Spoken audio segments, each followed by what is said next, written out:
Soka la Tanzania linaendelea kuvutia macho ya klabu kubwa barani Afrika, na kwa sasa jina linalozungumzwa zaidi ni jina la Djigui Diarra, mlinda mlango tegemeo wa klabu ya Young Africans, ambapo klabu ya Esperance Sportive de Tunis kutokea Tunisia imeonyesha nia ya dhati ya kumsajili kipa huyu mwenye umri wa miaka 27 raia wa Mali baada ya kuanza mazungumzo rasmi na klabu ya Young Africans.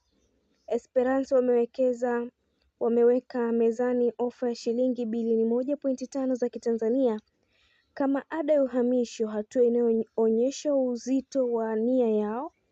Aidha, klabu hiyo imedai kuwa endapo kutakuwa na ada ya kuvunja mkataba wa Diarra, wapo tayari kulipa ili kuhakikisha dili linafanikiwa.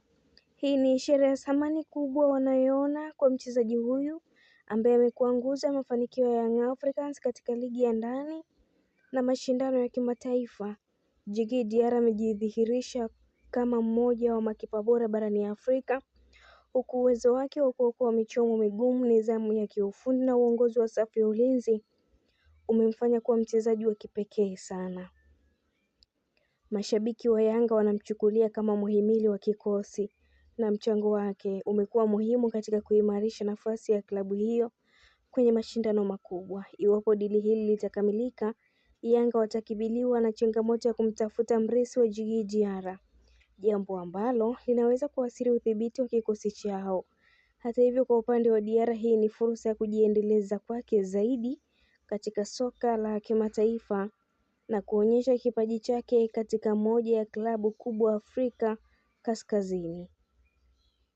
Kwa ujumla, nia ya Esperance Sportive de Tunis kumsajili Djigui Diarra ni kielelezo cha thamani ya mchezaji huyu na jinsi soka la Tanzania linavyoendelea kutoa wachezaji wenye hadhi ya kushindana katika ngazi za juu, na mashabiki wanatarajia kuona mustakabali wa dili hili na namna litakavyobadilisha taswira ya kikosi cha Yanga na taaluma ya Diarra. Licha ya Diarra kuwa na mapenzi makubwa kabisa na klabu ya Young Africans, lakini anatamani kwenda kupata changamoto nyingine Afrika Kaskazini, kwani anaona Afrika Mashariki sasa ni wakati wake wa kuondoka na kwenda kutafuta changamoto nyingine mpya ya maisha yake ya soka. Diarra amekuwa muhimili mkubwa sana wa klabu ya Young Africans langoni, ushupavu wake kuokoa michomo mikali ya hatari, namna anavyoongoza safu yake ya ulinzi, imetokea mashabiki wa Young Africans kumkubali kama mchezaji wao pendwa zaidi katika klabu hiyo ya Young Africans. Asante kwa kuwa nami Lizi wa Spoti.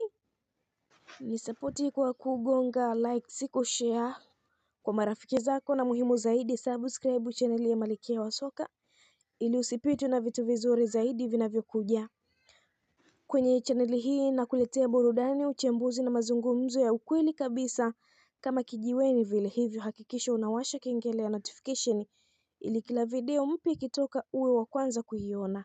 Na pia nataka kusikia kutoka kwako, niambie kwenye comments unaonaje kuhusu hichi nilichotoka kukizungumza. Una maoni gani au unataka nizungumzie nini kwenye taarifa inayofuata? Share maoni yako nami, support yako ndio inafanya hii safari iendelee kukamilika kwa 100%. Asante kwa kuwa sehemu ya familia hii ya Malkia wa Soka. Mpaka wakati mwingine, mimi ni Queen Liz na channel hii ni Malkia wa Soka. Tukutane tena kwenye taarifa inayofuata.